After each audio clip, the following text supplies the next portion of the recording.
today's broadcast. This is Focus on Liberia. Welcome, welcome, and welcome. Good afternoon, wherever you are. Good evening, wherever you are. And good morning for those who are in the morning hours. This is Focus on Liberia. And in today's edition of our show, we have a brand new program that is debuting right now, and it is entitled On Point.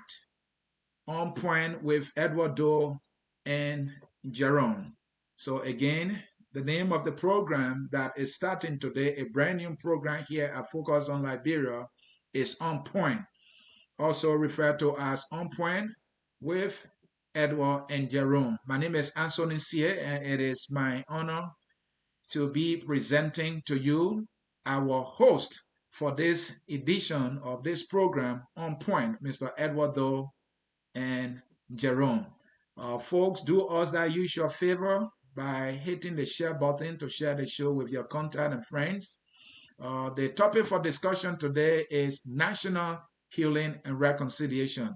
I will now turn control over to Edward and Jerome, who are the host and presenter of this program, On Point, on Focus on Liberia. Edward, it's over to you. Yeah, thank you very much, Anthony Seal. My name is Edward Doe. Just give you a little brief background myself. I'm a freelance writer and also I'm an accountant by career. I have an undergraduate degree in accounting and also a master's degree in public policy. Currently, I work with Housing Authority, the State of Virginia Housing Authority.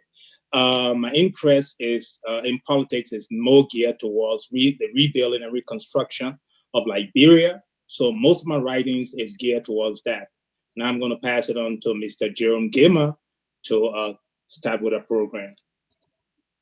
Thank you, Mr. Doe, and thank you, Focus on Liberia. Thank you to our guests. The focus of our show is being on point, being direct, and being to the point. One of the things that have been going on in our Liberian community and in our national discourse is reconciliation and healing. We have had Liberians discuss issues pertaining to party politics, anything that has to do with politics, but not the issues that brought us to where we are. So it is incumbent upon us to dig a little deeper, to go to the source of our problem.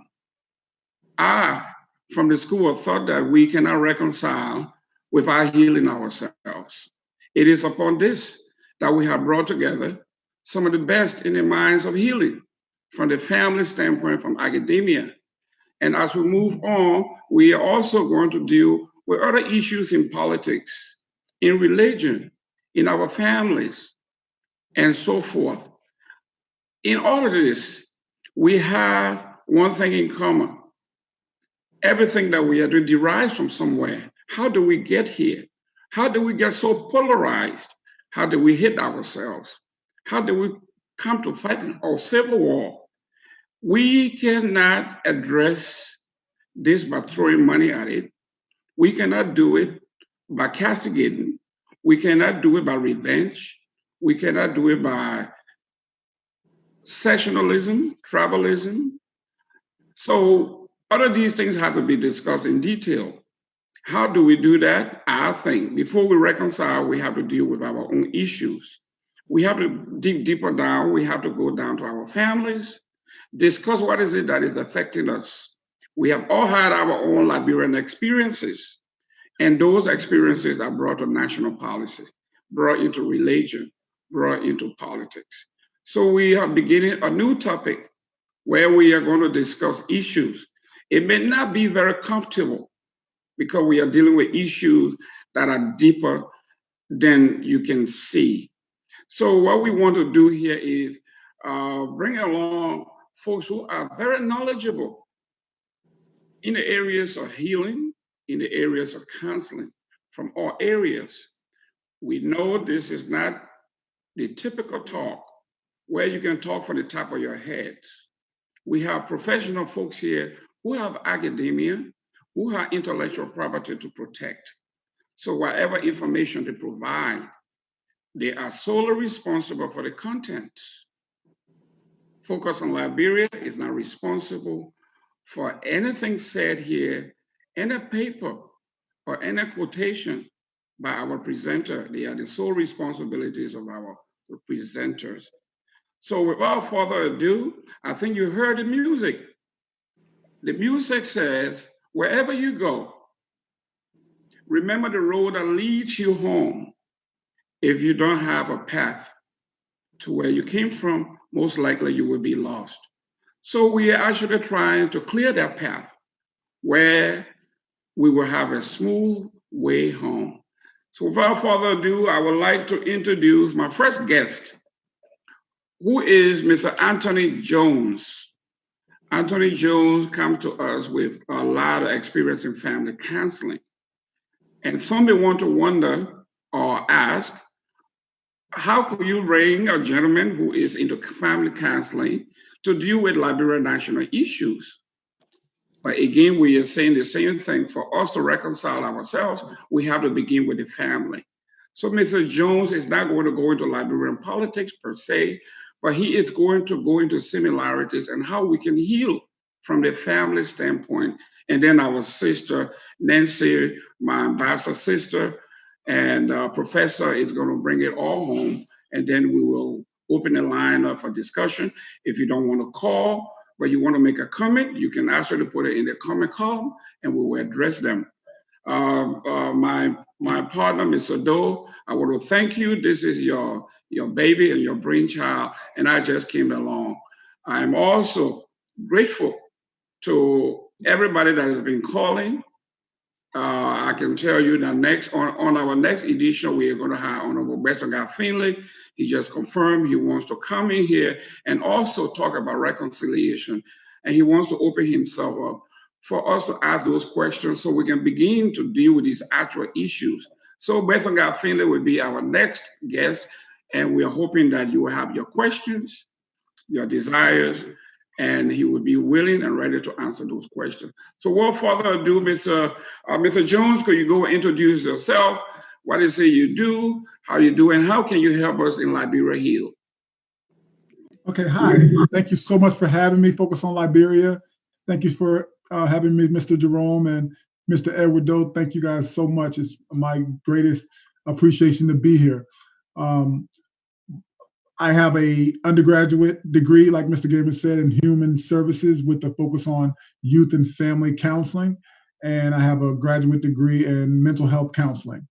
And I work with all different sorts of mental illnesses, from schizophrenia to simple stuff like anxiety. And so, as Mr. Gaiman mentioned earlier, it's a family dynamic, and I enjoy working with individuals and families, but the only way that we can heal is when we accept that there is a problem, and that's the first step, which tends to be the longest leg, is just accepting and acknowledging that there is a problem. And that's the beginning and the most impactful part of the process. And the next step in that process is insight. If you have insight into what's going on, what are my triggers? What's going on? What am I doing? What are the warning signs? Is it my behaviors? Is it my mood swings? Or and then the next step in that is taking action to make sure you fix whatever that it is that you've seen and noticed within your behaviors, which in turn forms your self-efficacy, and then which leads to your self-esteem, and that leads to healing. And I'm willing to talk about that and want to talk about that, and we can delve into that as deep as possible to get to the bottom of it. Excellent. Mr. Jones, with your experiences in family counseling, mm-hmm. If I was from Liberia and I was involved into the civil war, where my mother or my sister or my brother was raped or murdered, where do I begin to grieve and actually heal before even going on the national level? That's a great question, Mr. Gaiman. The first step to healing is acknowledging that you're hurt about that. It's okay about that. A lot of the times we feel that it's something we can't share. We feel private. It's something that it shouldn't be discussed. A lot of times in the household, what goes on in this house stays in this house. Those old cliches are out the window. It's about being open and being able to share that with people that you can trust, and being able to lean on someone where you can really be vulnerable. And that's the first step to healing. Mr. Jones, this is Mr. Doye. Thank you for that response.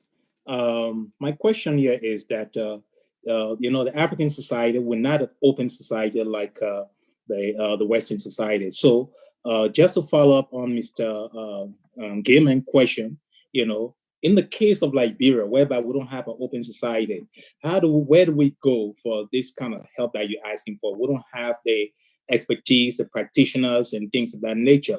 What can be substituted in terms of getting a proper help?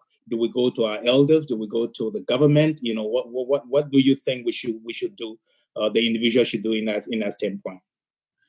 Excellent question, Mr. Doe. Yes, and you nailed it. Someone that you can trust.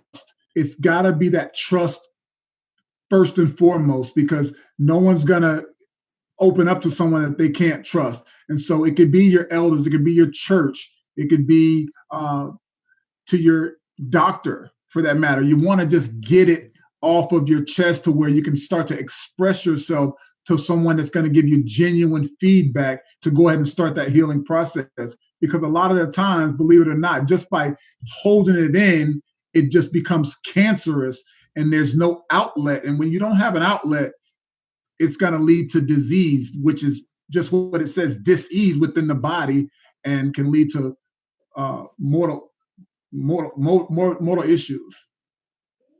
One of the things that we have noticed that manifests itself in our society now are a lot of angry folks all over the country, and it's manifested even in our national dialogue on national TV, on social media, where we are at each other's throat, where we cannot have a simple dialogue without being very profane and angry. We are not listening to each other. We are not having a dialogue per se. Everybody wants to be right. And maybe you may have some insight as to how we got here and how can we alleviate some of that. Yes, great question, Mr. Gaiman. Anger is 9 times out of 10 self-perpetuated. First off, there's nothing you can do despite what you've done to me that can really make me angry. It's my belief behind what you've done that's going to make me angry. And so depending on my belief is going to affect my actions. So the fact that you know how someone would say, he made me upset, he had me angry, that is impossible. It's only what I think about what you said to me that's going to have me angry. So a lot of the anger and true enough, some of those things that have been brought upon individuals, they have a right to be angry about those things. However, the belief system behind what you're going to do about those things determines the outcome. We have 60 to 70,000 thoughts a day, and 90% of those thoughts are from yesterday. And so a lot of that anger is from the past. We're living in the past. And so until we break the mold of that past living and start setting our sights on the future, we're going to continue to be angry and be volatile and can't hold a peaceful conversation because our anger is derived from past occurrences. Mr. Jones, this is Mr. Doe again. Thanks again. You're giving some eloquent, answers to the questions we have been asking. Well, Liberia recently fought a civil war, 10 plus year civil war, and the nation is traumatized. What would you recommend for those people that are traumatized, whatsoever? Could this traumatization lead to mental health issues, things of that nature? And to follow up with my co-host, Jerome, and Gaiman question too, about anger, when these anger are built into that, can that lead into mental health issues? And if it does, what are some of the symptoms? Yes.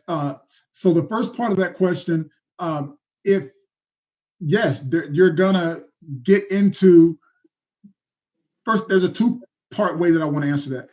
PTSD, that trauma, is not only post-traumatic stress disorder, but I also like to say post-traumatic slavery disease, because it's not that the simple fact that one has already endured traumatic events, but it's also the disease, that dis-ease within that person, the remnants of that traumatic event. So that trauma not only perpetuates in the behaviors that one indulges in, but it's going to lead to those side effects such as anger, low self-esteem,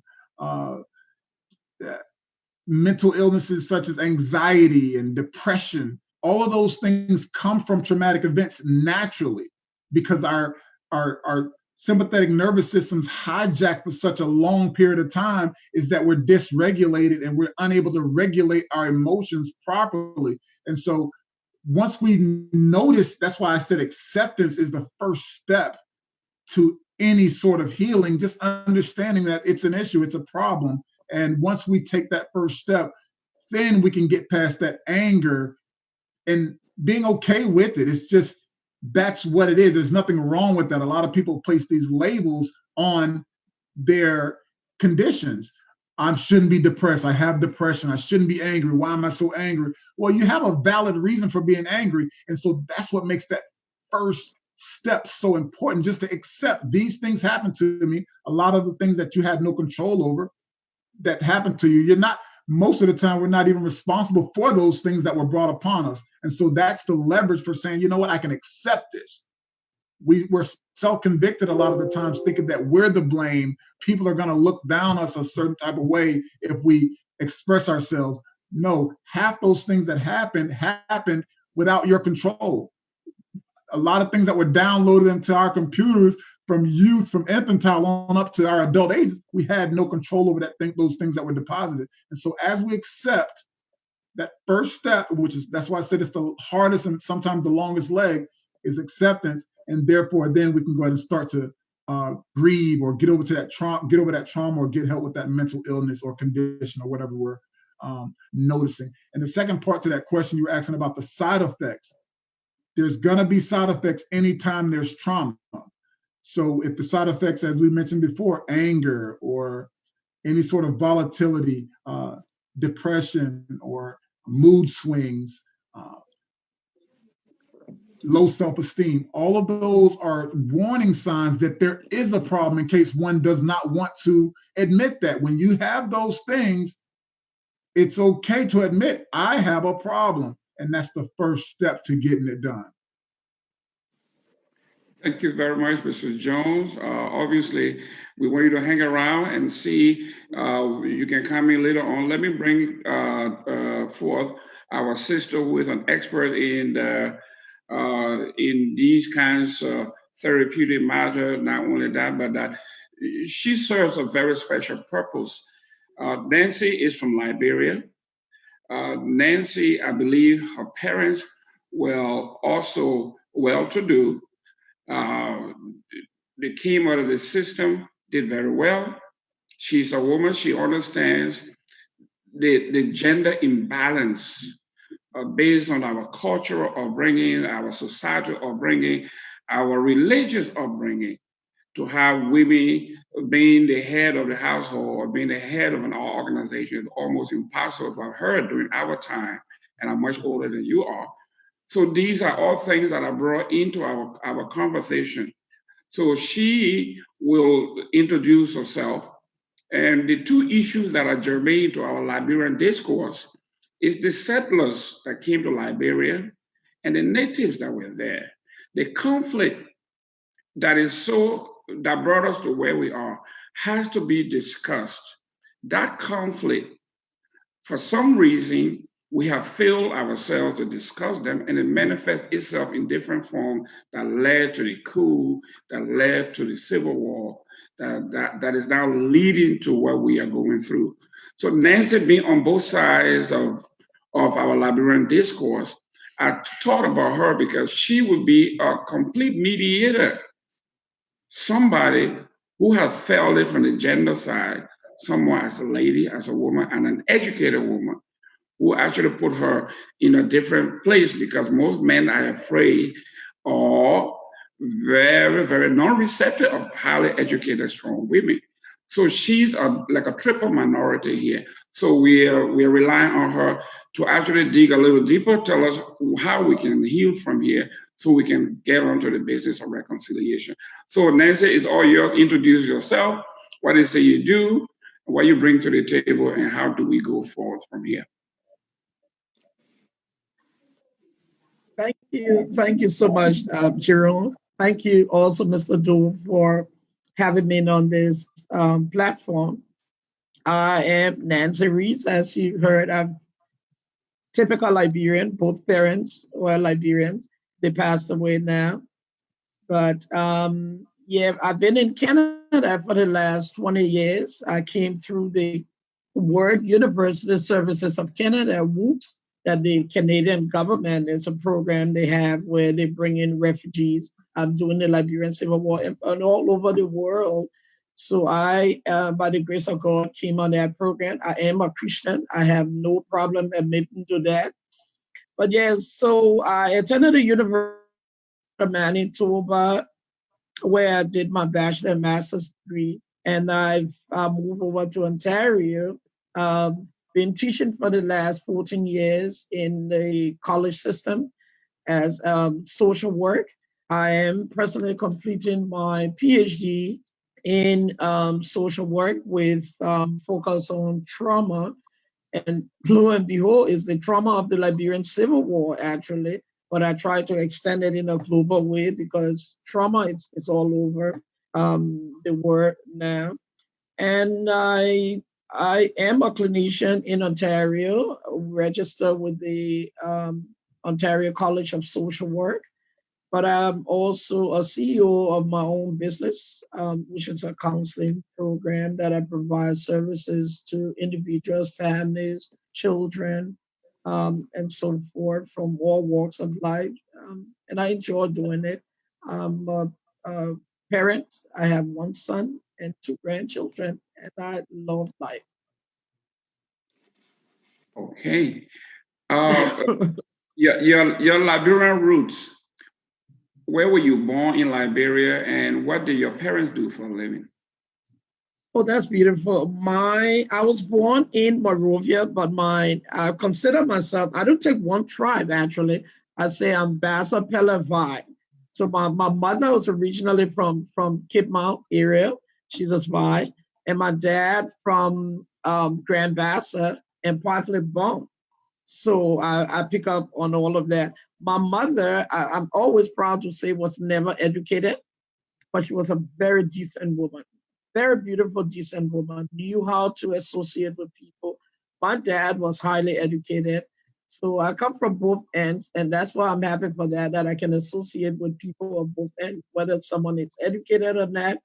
I come in and able to, work along with them and so forth. Those do I have some principles that I hold on to in life, but yeah, so there where I come from with this.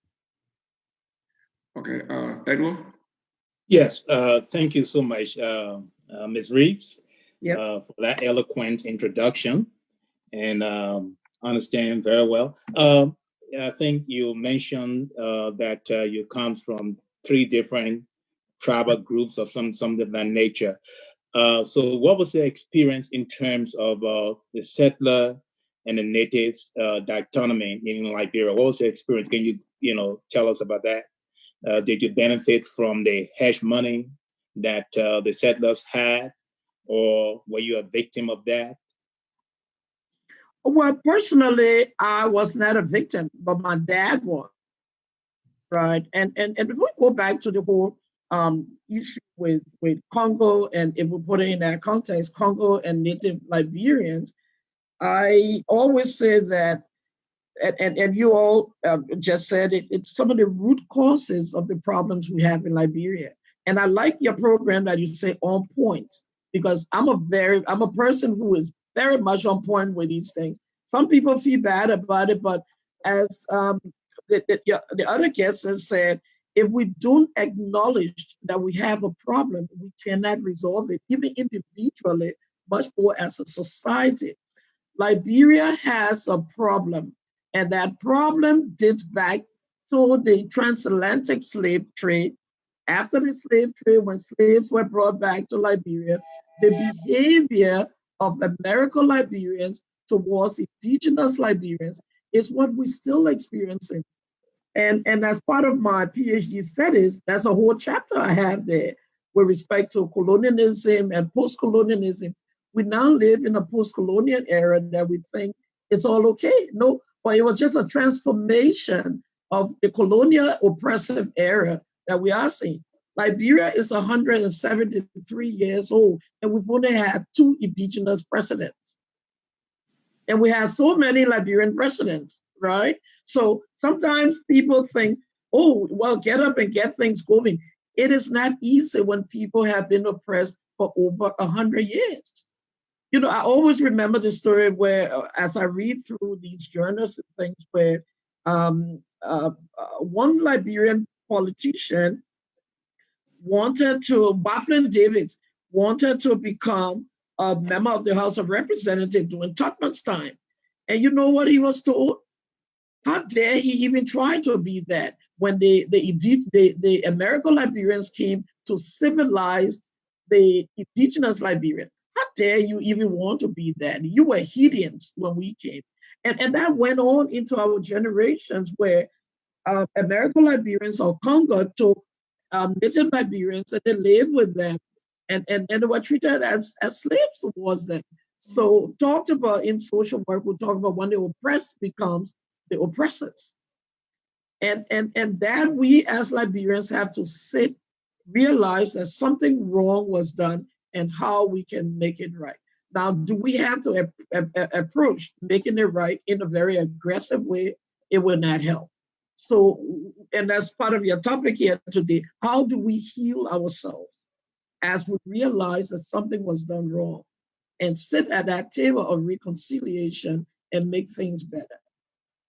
So with your social work background, what would you recommend from that kind of dichotomy, with the oppressed and oppressor, as a healing process? Well, they oppress, and that's what I've always said. I thank you so much for that question, Mr. Du. The descendants of American Liberians need to realize that what their parents and grandparents and great-grandparents did to Native Liberians was just wrong, right? Go back and read the history. It's wrong.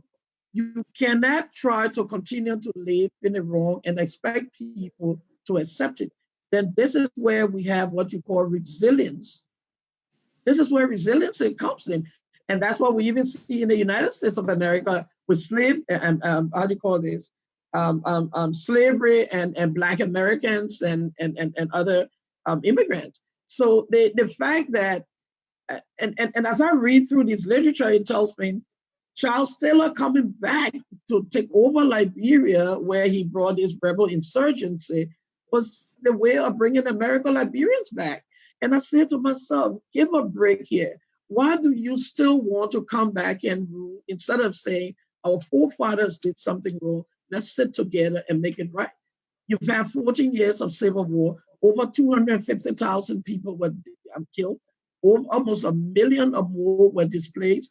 As we speak today, there are still Liberians in the Gomoa-Bujumbura refugee camps who are still refugees. There are Liberians all over the world.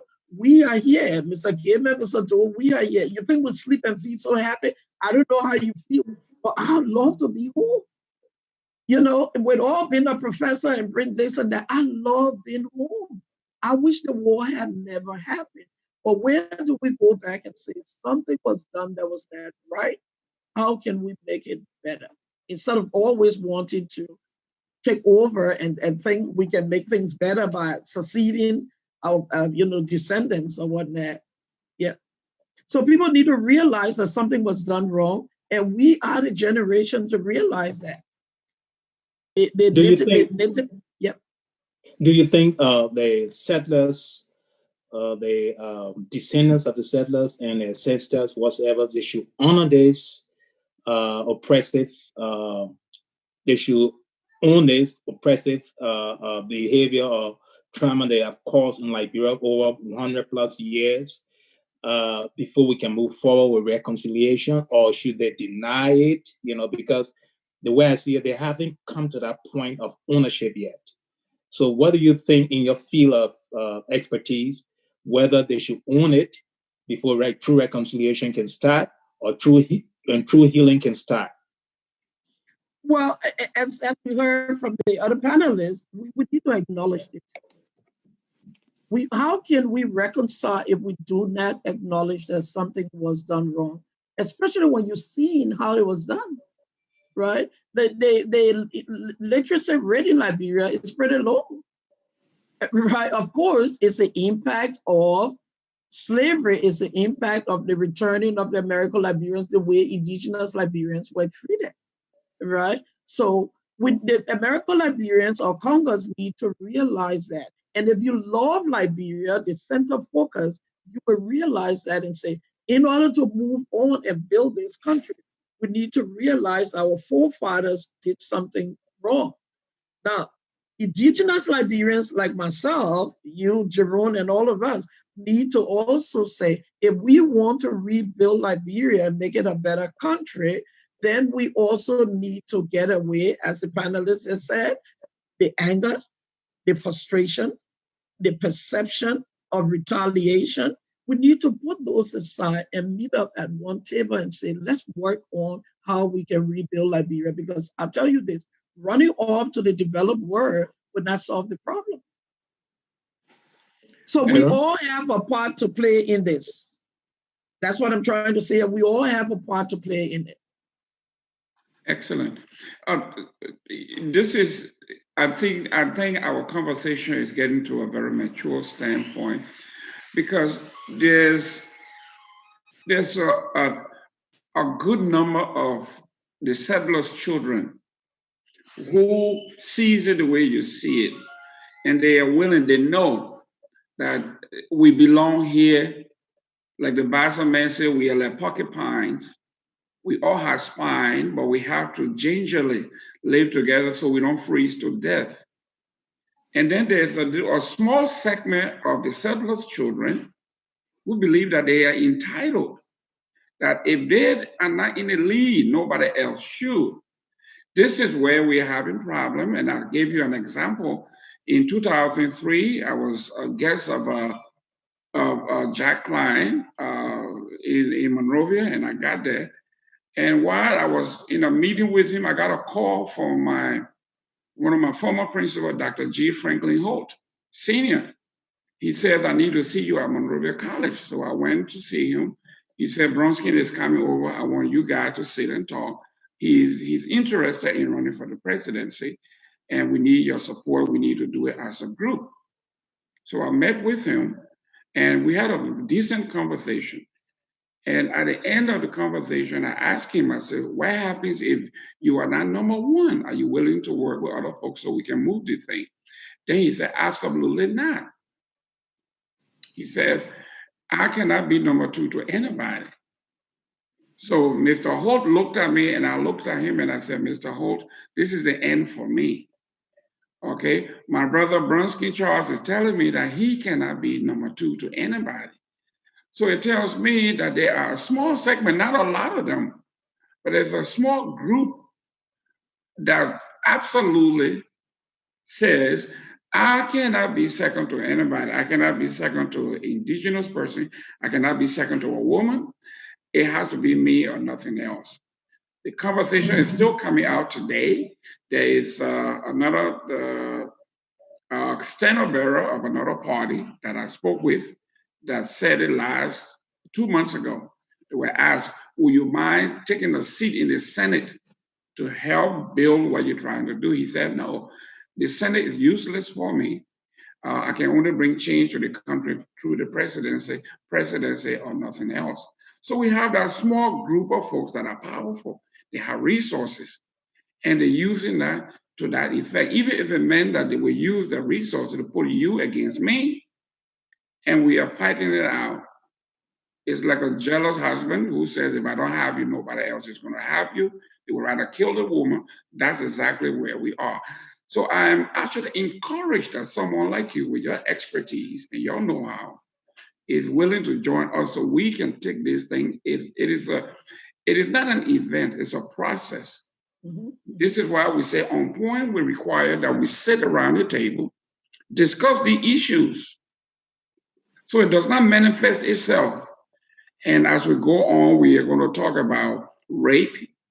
And the subject of rape, as you know, is also around power. What we are talking about here is power. Yes. We are talking about traumatized folks, victims, the victimized other folks. It comes down to the rape and all of that. So all of these things are in the making, and we are glad that you are here and willing to help us move our country forward. The politicians will be politicians. They have interest. Their interest is to win, and they could say anything just to win. It's a matter of winning. They don't care what the issues are, as long as they're telling you what you want to hear. So I'm glad and blessed that you are here to help with that process, because it is not easy for a lady, because when we talk about suppression, people think that Blacks have been the most suppressed race on the planet, but you talk about women. Not only are they suppressed in society, but it is codified in basically every scripture, the Quran, the Bible, the Hindu, you name it, wherever it is, we get the bottom of everything else. So for you to come out and say, listen, I am a woman, I understand it spiritually, academically, and personally, it means a lot. I'm hopeful that our country is getting somewhere. Mr. Doe. Yes. Yes. I would like to just go to the public a little bit. All the audience, you are free to call in to ask questions of our guests and also of the host, if you don't mind. Whatsoever, the number is below there. You can call that number and ask questions of the guests and the host. All right. Thank you so much, Ms. Reeves. I want to go back to one point you raised. You say you from 3 tribes, whatsoever, but you have the Reeves name. Can you please explain to us how you got that name? Because that sounds like more of a settler name. I'm indigenous. My Doe name, I'm Crew from Shasta. Gaiman, she's Bassa, whatsoever. So can you please tell us how that name came to be? Absolutely. And if I don't speak the truth here today, my students who will watch this video, when you post it up on YouTube, they will hold me accountable. My great-grandfather was one of the slaves that returned from the United States, and they settled on an island in Fanadapu. My great-grandfather, and according to the story, whilst they were there, they heard a lot about this country called Liberia, because during the slave trade, the transatlantic slave trade, Africans were taken from all over the continent and shipped through Accra, Ghana, Elmina Castle, and taken over to the United States and Exwell. And after the slave trade, that's the saddest part about it. People were just gathered. When I looked at Liberians sometimes, I just sit and wonder, because some of us look bright, we look black, we short, we tall, and all of that. So they could have taken someone from Congo, Zaire, wheresoever, Ghana, Angola, and just pile them up together and put them on these islands, whether in in Sierra Leone. They put slaves in Sierra Leone and put them. So my great-grandfather was one of those that came and was settled down at Fanadapu there, and he had the name Reeves. Yeah. Okay. All right. Thank you for that explanation. So your great-grandfather was one of the settlers that came in and got the name Reeves. Okay. Because the reason I asked that question, because for us to heal, whatsoever, because there was some indigenous people, native people that took on the names of the settlers because they were houseboys or house girls to them. and they change their identity, whatsoever, to indoctrinate them to their system, to their beliefs and things of that nature. So I thought, your name was, derived from that whatsoever, since you say you're from 3 different tribes. But what I don't understand here is that you say your great-grandfather had a name, and he came from, slavery and all that stuff. So how did you become these 3 different tribes? Is through your mother, your dad? How did that happen? Well, it's about settlement, right, Mr. Doe? So yes.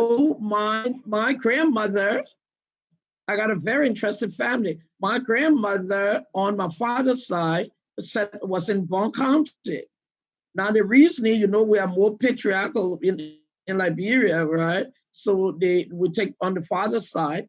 So my grandmother, my father's mother, was from Bon County, right? There's a place in Bon County called Ginkoma. There where she was from. And they really went on into Grand Bassa from there. So she went into Bassa and got married to my dad's father. They Red Gemma camp in Grand Bassa. So that's a link there. You see, my father's father settled in Grand Bassa, my father's mother in Bon County. And my mother was Vi from Kipma. So I could say really I'm Bassa if I'm part of the father's side, but I love the 3 tribes. So I take on all 3. Okay. Yeah. Gerald? Nancy, Bassa woman, Vi woman, listen, you are in the best spot. You can claim the whole East Coast and a little bit of the interior, which is also good. But I want to also touch on women's issue in the Discord. Women, what has happened? What is the woman's experience in all of this from, let's say, prior to 1979, going back to the early days, your mother, listening to stories from your mother, what has been the woman's experience in all of this? Well, 1979, I was pretty small, 1979 there, but I remember the coup and things there in Liberia. But if you look at Liberia as a country as a whole, Africa, the suppression of women it's been there, right? And that is why we see that in most of the situations where you have civil war, the United Nations even have this as their bodies, our battleground. Because we have this sea of I call it real disrespectfulness sometimes towards women, although they give it the terminology gender-based violence, but I call it real disrespectfulness where you think you can marry to a woman and you have every right over her to beat her up or get her to do what you want to be done, or even in this part of the world where women are paid far less than men, and all of these behavior towards women, it's a problem that even for some of us educated women, we still not treated very fairly. We have to fight for ourselves. And you come up to even talk about your education, people try to make fun of it and try to bully you up. I know a group where they sometimes refer to me as Madam PhD. I don't know if a man was doing a PhD, he would have been referred to as Mr. PhD, but he referred to me as Madam PhD. As we're saying there, you just have to put away sometimes the anger and frustration and stand up for your rights. And I say that to women and girls that I teach. I say, you need to first learn to empower yourself. When you call me Madam PhD, I say, thank you very much. I came 10, 20 years ago from a refugee camp. I've come into this country, and this is what I've done with my life. If you think that's the best name for me, go right ahead. But it's a systemic issue, Jerome, that unfortunately has happened in Africa. And a lot of Africans, especially African men, have brought it here to show that continuous disrespectfulness towards women. And it's very sad. But I can assure you, women like me will continue to fight. Okay, I'd like to bring in Mr. Jones. I got a question here, and both of you can answer the question. the way I see it, the healing process, and correct me if I'm wrong, Jerome, the healing process and the reconciliation process, I see this as a crisis for Liberia because we haven't taken any bold step yet towards that. And the country is sinking in deeply and deeply into some sort of anarchy, some sort of, the generation is being lost and things of that nature. So I want to ask, wouldn't it be that leadership, we need some sort of leadership here from the government, whatsoever, to lead on the healing and the reconciliation process in such a crisis, because to find solutions to that, because we can just heal ourselves without some sort of leadership as a nation, whatsoever. We cannot do it individually and say, okay, we all come together, So what role does the government play, or the leadership in the government play, to bring about the healing from your expertise, Mr. Jones, and also from the expertise of Nancy Reeves? As it pertains to healing and reconciliation, the government is definitely an integral part of that. Without a doubt, if we can get it from a platform of the government showing reconciliation and just to start the process, just to have some talk about reconciliation, that is just in itself can start the healing process. That's one part of it. However, the second part is healing is individual, no matter how we look at it. It's just that's what it is. Each individual's healing is individual. True enough. But can it not be done collectively? Yes, but it can be done collectively, and that can help from government, but it does start individually. And yes, to answer your question, yes, it can be done collectively as well. Ms. Reeves?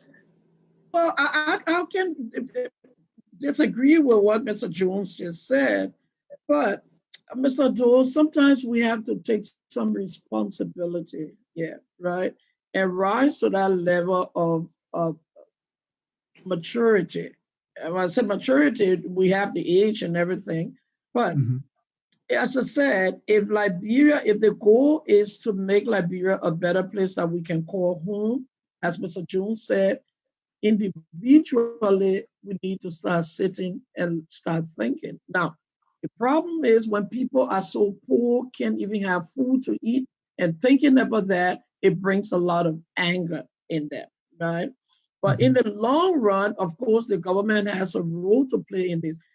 And Rwanda is a very good example of this. They had a genocide where almost 1 million people were killed. Rwandans had to wake up and say, we want a better country. They put in place the Truth and Reconciliation Committee, and they worked with it. In Canada here, the First Nations or Indigenous people also have reconciliation in place.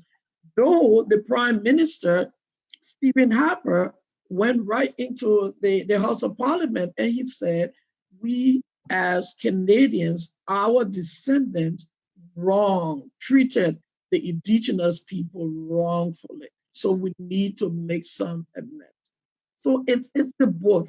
It's individual, it's the government that have to take these actions, right? But I totally agree with you. It's both sides. But when I asked the question about government playing a role, I was thinking in line of maybe sometimes individuals, especially in Africa, cannot do it on their own. They need some sort of push. They need the tools, and that tools need to come from somewhere. So that's why I said maybe the government can cushion, whatsoever.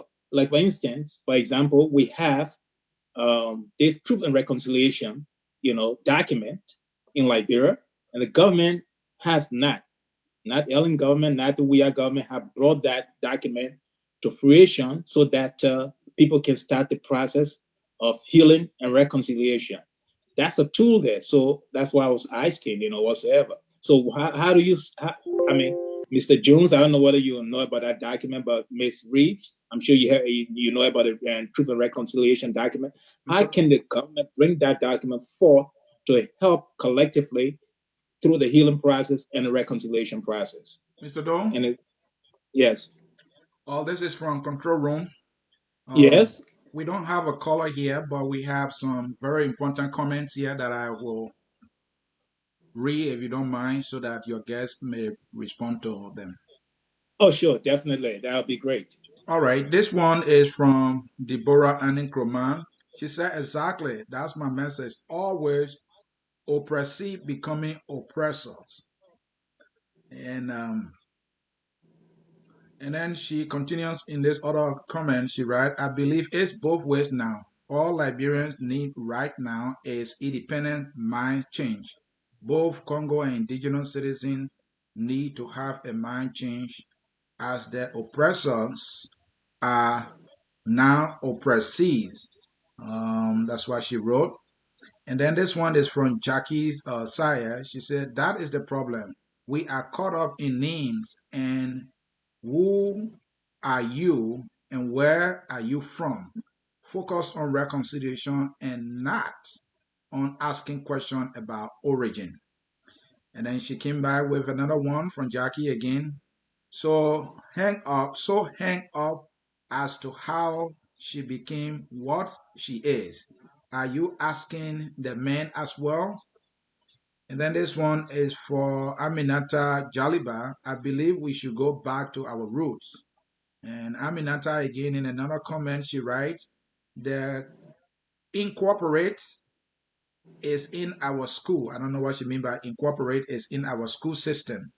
Maybe incorporate it in our school systems. Sorry. We can begin by teaching the children in elementary school what it is to be patriotic. The process can start with the new generation. A few comments there from people view on Facebook. Okay, Ms. Reeves, Mr. Jones, do you have any comments to those comments? Well, I guess, Mr. Doe, the writer there was concerned why you were so concerned about my. But I was saying to the writer, and Jerome knows me pretty well. We got a chat room where we're talking. A lot of people who know me. I am very open to talking things. So to the writer, I'm not offended at all with the questions that Mr. Doe asked me, because he got thousands of questions to ask me as I continue to come on this I'm sure. But yes, oppression, and I'll say to listeners of this show, go and read a lot on anti-oppressive approach to practice. And I'm sure Mr. Jones would be pretty familiar with that. When people are so oppressed, especially in the case of Liberia, almost 100 years, when they get into power, there's a possibility of them becoming oppressors. And this is what we need to work on to get rid of our young people coming up. It's not an excuse to say it was done to me, so I should follow up. No, that is not an excuse. We need to bring about change. And change in the system will happen within ourselves. We need to be the change agents to better Liberia. And one of the things that I want the audience and Mr. Doe to understand is government is in itself, it is not an independent institution. Government is a collection of people. So if you have a collection of people that have not reconciled, they are going to be hostile in public policy. So I think when Ms. Jaliba talked of the grassroots, if you have people at the bottom that have sat down and reconciled, when they reach the top, their policies and the outlook on life will be reconciled. But when you have a hostile government like we have, where we have mostly rebels and people who were abusers themselves are not being given power to come back and reign over the domains of the oppressed, this is what you get. So we have government and civics, like we all say, the family structure has to be redeveloped. We have to change the mindset of what a family is. We have to go back to the basics. When you go to pre-kindergarten in this country, the kids are not going to just learn the ABC and the numbers. They learn how to stand in line, how to wash their hands, how to wait for their turn, how to say yes, ma'am, yes, sir, and be considerate. When you don't have that upbringing where everything is a fight, where resources are so scarce that some people would do anything to get it without saying. I mean, you go to the regular dinner or parties or weddings, people are leaving, even funeral, and taking things that they don't even need.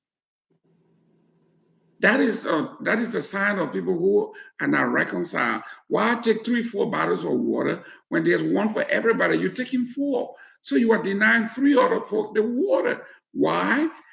It is subconsciously, it is there. So these are things that we need to talk about instead of talking about just the government. The government can make all the policies the way it has to be implemented by somebody. And this is what Aminata is talking about, going back to the roots. Our education system has to be revamped. If you have rebels and uneducated and untrained folks taking care of your children, they're going to teach them venom, how to be angry, how to hate. And the bottom line is whoever hate revenges. And we don't need that vicious cycle. So we need to actually get to the bottom of this by going back to our roots, going back to basics. Those of you who are in education, elementary, pre-K, this is where we need to start focusing our money and our resources and forget about what the government has a part to play. We know this. Government will come and go. But when we are replacing rebels with rebels, it's a vicious cycle. And you're hearing folks in leadership are saying, it is our time to eat. So, okay, when you leave the table, when the next group comes, it's their time to eat, because it's the thought process that we have to change. Not only are we here to eat, but we are here to produce that everybody else that comes after us eat as well. So that is the concept. And this is where we are hoping that this conversation will take us. I know this is a very difficult one because it's not an easy topic to discuss. If we were cussing mom, if we were discussing CDC and ANC, you will have everybody calling, because that requires no thinking. Anybody can curse, anybody can denigrate anybody can be profane. It doesn't take an ounce of thinking to do that. So this is a very touchy, difficult question, difficult subject to discuss. And those of you who have taken on the mask, that mentor to at least give it a try, I say kudos to you. Mr. Doe there himself have his own issues from his childhood that he has experienced, from childhood to school to the opportunities that were denied him, outright denied him because of who he was. Same thing with me, and tons of that can be said about you. Being a triple minority, you were a woman, so opportunities everywhere were denied. We know that, but we have to sit in a room and discuss these issues. And somebody there may say, "Wow, this also happened to me," because from my point of view, the Liberian government, the Liberian law did not make it possible for my grandfather and my father to be educated. It was a law. And then when my father came along, it was a law that natives could not be educated beyond 6th grade. So what my parents did was, since the barriers were put in their place, they decided to just send their children to live with folks. All you have to do is educate them, send them to school somehow. That's all. We don't need anything, but just send them to school. It was an attempt to break through that barrier. So these were all obstacles. These are issues that we have to deal with, because I went through it. Your father may have gone through it. Your mother definitely, who never even had a chance to go to school. Those issues have to be discussed, okay? To even the event of changing our identities. You got a Wolokoli from Lofa coming to live with a Reeves or a Davis or a Harmer, and the first thing to do is change his name. He's no longer Yakbawolo now, he is John Harmer or John Davis, okay? Lost his identity. That is the repeat of what happened when you were a slave here.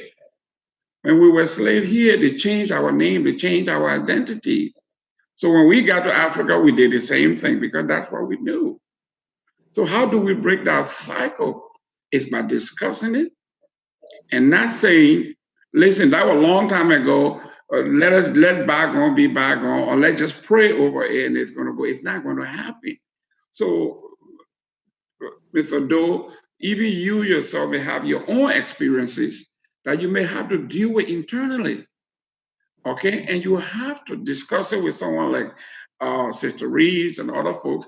And once we reconcile ourselves and get rid of that hate and that anger, then we can move on to doing something else. And then when you get into government, you have a broader perspective. But if you go into government angry, you are going to revenge. Jaron? Yes. Jaron, there's a comment here from Focus on Liberia. Okay. Focus on Liberia writes, I love this conversation. May I ask this question? It appears as if the dialogue argument put forth is that indigenous were harmed and did need to heal, but they did no harm or were entirely victims. Will not this be taken as a one-sided conversation? Did not both sides inflict harm on each other? Please elaborate or provide more insight. Okay, I will speak to that, please. Go ahead. I'll speak to that. The healing here, as I said initially, and you read in any literature with respect to the historical past of Liberia, the indigenous people were treated oppressively by the returned slaves or the free men of color, as we refer to them. When we talked about the healing, and that's what you just talked about, Jerome, you can't go to the healing process angry. It does not mean something was not done to you wrong, but you can't approach it because we got a saying that two wrongs cannot make a right. You have to come to the healing process, as Mr. Jones said, with an understanding and acknowledgement that something was done wrong, but we are here to make it right, that we can all work together, that it doesn't happen again.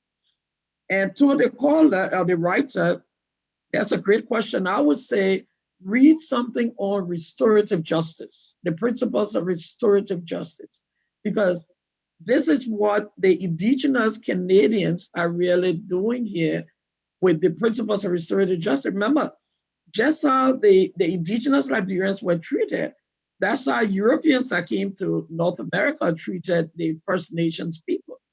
Up to today, they are still living in poverty, a lot of them, but they have incorporated the principles of restorative justice where you can have a victim and you can have an offender sit together with the goal of making sure that the wrong that was done is no longer repeated. I will stop and give Mr. Jones the go ahead.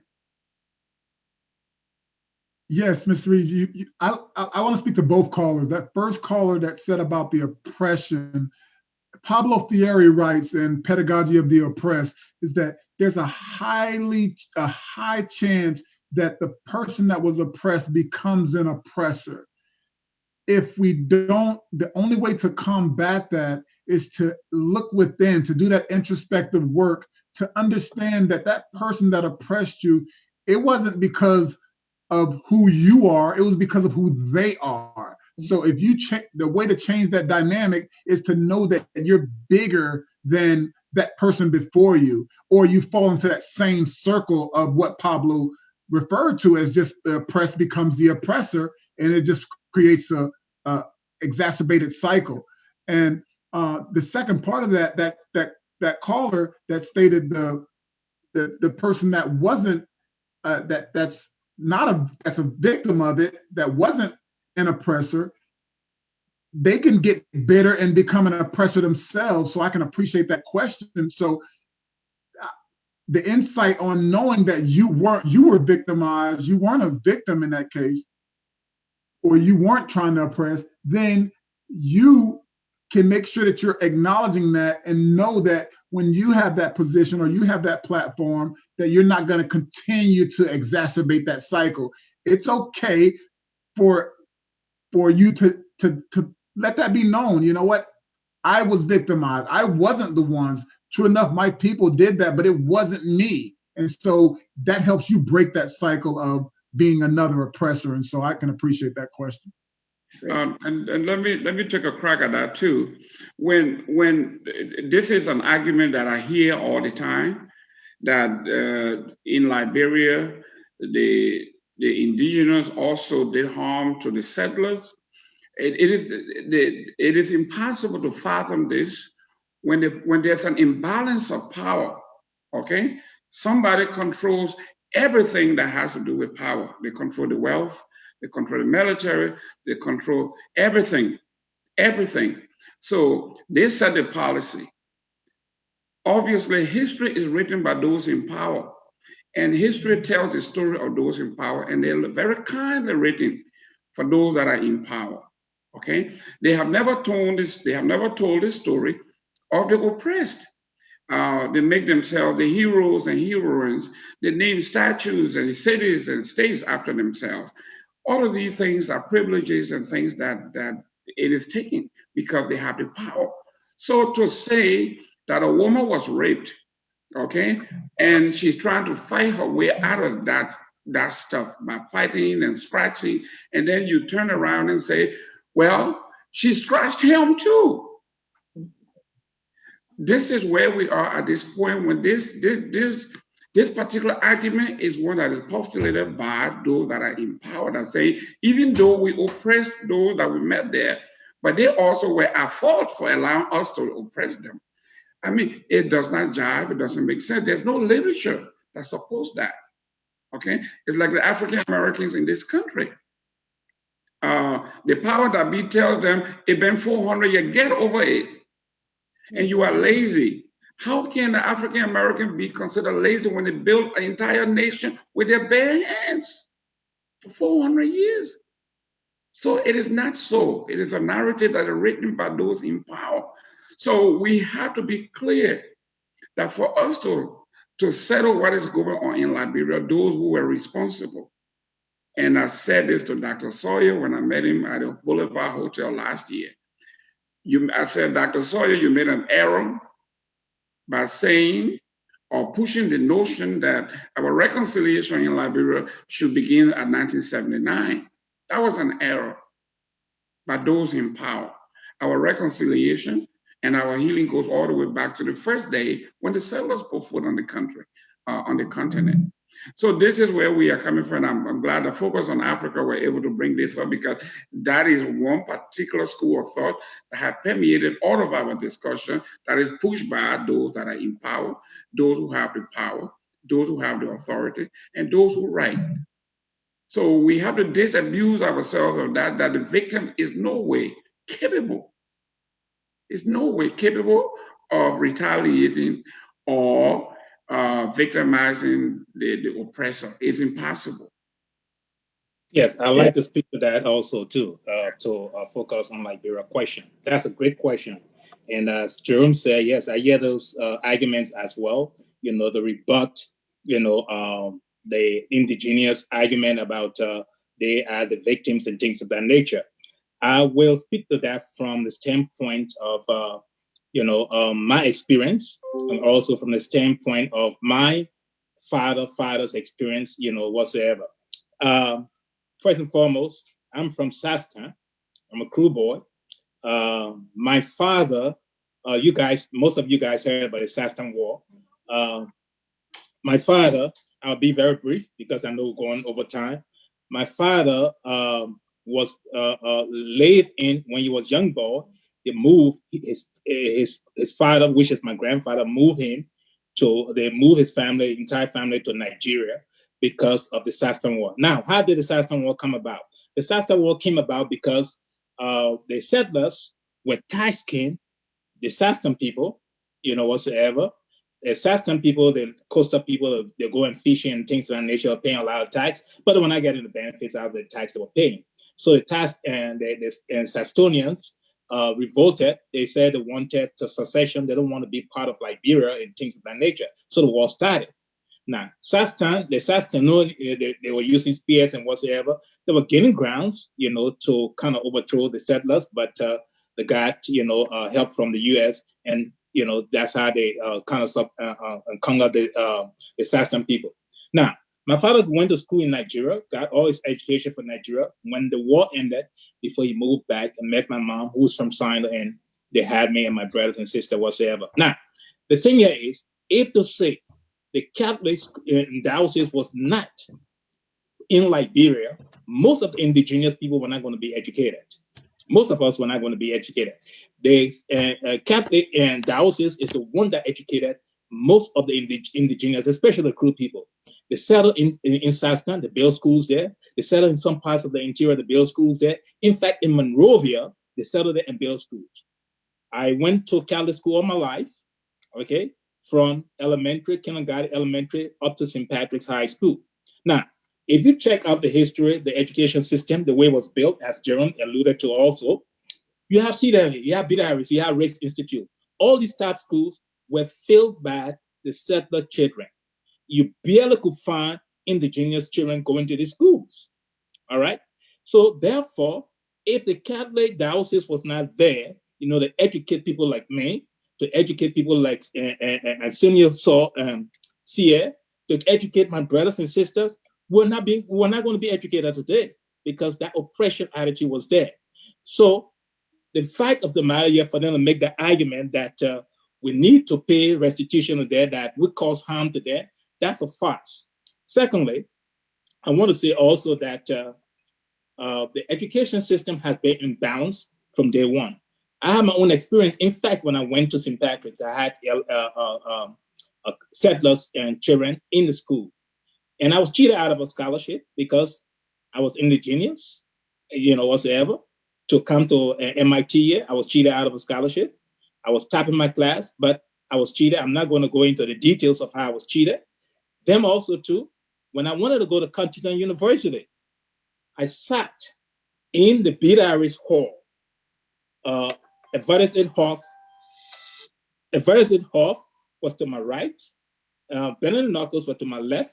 These were classmates of me, whatsoever. We took Continental exam, and these two got passed. I didn't pass because of my name, the last name Doe. We're not going to let that Kruber go to Continental University. He was tapping our children in St. Patrick's. We're not going to educate him. His education stopped at high school. So those are the kind of things that were in play, whatsoever, to suppress, the indigenous people. So I'm a victim of that directly, whatsoever. So I can speak to that, So yes, we are victim. We didn't cause any harm. I didn't cause any harm to my classmates, who were children of the of settlers. I didn't cause any harm for me to be denied to go to Continental University, whatsoever. Hoff to my right, his father was the education minister at that time, Everett A. Hoff. Benedict Knuckles' father was the minister of labor at that time. I helped both of these guys, whatsoever. They made it at Continental University. I didn't make it. If to say my father did not save us some money for me to come to the States, perhaps my education would have stopped at the high school level, whatsoever, because I did not intend to go to LU. I want to go somewhere that I can gain very good education, So that's my experience. I know it went over time, so we're going to close there. Jerome, you want to take it home? Well, thank you very much to our panelists. The two doctors to be, we are praying for you that our sister Nancy is going to Liberia and Ghana to start collecting her data and then begin to write her dissertation. I would love to look at that. As brilliant as she is, I know she's going to be of some great help to our folks in Liberia. We're looking forward to you coming back and helping us along this line as we are talking about. For me, our reconciliation, our healing in Liberia, we have to do it like a guerrilla warfare. We have to do hand-to-hand combat. We have to go door to door. We have to start from in our villages. We have to go from door to door to make sure that this thing is actually carried out. We have to break the silence. We have to break the hurt. What Mr. Doe is telling me here was very common. There were kids that who have gone to school. They didn't even need to take entrance exam. It was based on names. You are a Hoff, you are the son of the education, Minister of Finance, Minister, same thing going on today. Okay, it's a learned behavior. If you went somewhere today and you say you were 12, you were the son or brother of Samuel 12, who is the Minister of Finance, they will cut you a break. They will cut you a slack. We know this. So how do we break this silence? We have to rely on someone like our sister here who knows the subject matter, door to door, hand to hand combat, child per child, okay, family per family. We cannot leave any child behind. In our closing, we also have to put our religious people on notice. There are some religious sects in Liberia who strongly believe that women should not be educated, that women should not be anything.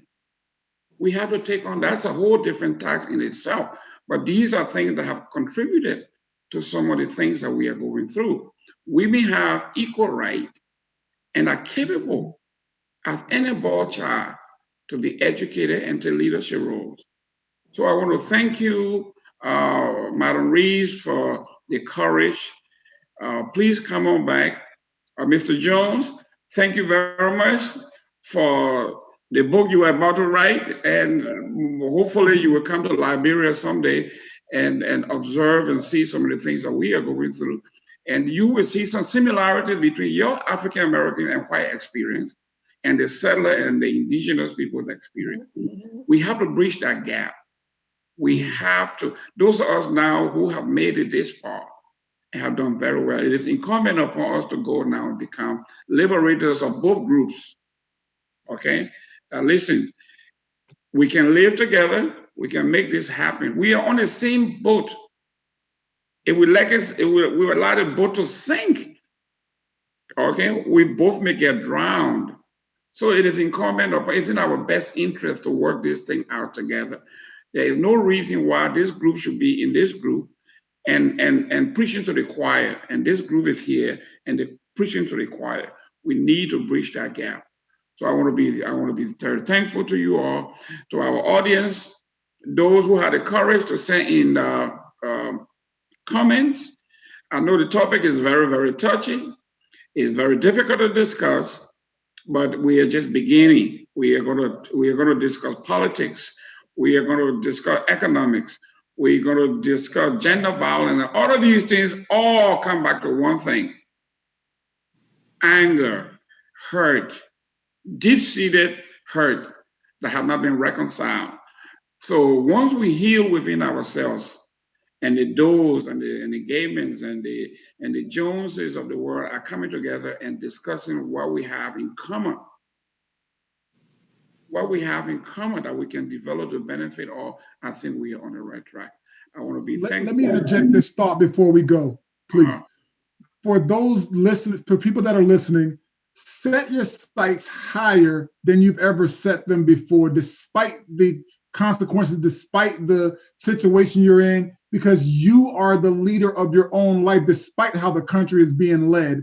And so be mindful in your day-to-day situations and your interactions, because if you're not, you'll continue to exacerbate that oppressed, turn it to the oppressor when you get your shot. So it goes into those little increments, those little actions that you do day to day that sets you apart from the people that came before you. So just pay attention and be cognizant of your daily situations, even in the position that you're in as we speak, and set your sights higher so you can break that chain individually. Thank you very much. And Focus on Liberia, thank you very much for giving us your platform, giving us your time and your expertise. And please remember our next meeting, which is going to 30th of August, we are going to have Honorable Wesley Finley he will be discussing all of these things we are talking about, including reconciliation and his political life. We are also reaching out to the opposition from the ANC and I think it's the Liberty Party. The candidate against Wesley Finley is Ms. Yomli Kanga Lawrence. I reach out to that camp. We'd also like to give her the opportunity to come on and explain to her from a woman's perspective what is it she has done, what she intends to do, so we can be fair and balanced to some degree. Okay, so without further ado, Mr. Doe, will you close it out, your final closing statement? Yes, I'd like to thank Mr. Jones and Ms. Reeves, for coming on. Thank you so much for accepting our invitation. This was a great expose for us and for the audience. We'll look forward to, seeing you guys coming on again at some point. Thank you so much, Mr. Jerome Gamer. And also, I want to thank Focus on Liberia for giving us this platform. Okay. On that note, folks, this is how we'll come to the close of this program, On Point with Edward and Jerome. My name is Anthony Sie, saying to you on behalf of Focus on Liberia, coronavirus, stay around, stay safe, and bye-bye. Okay. We all Liberians.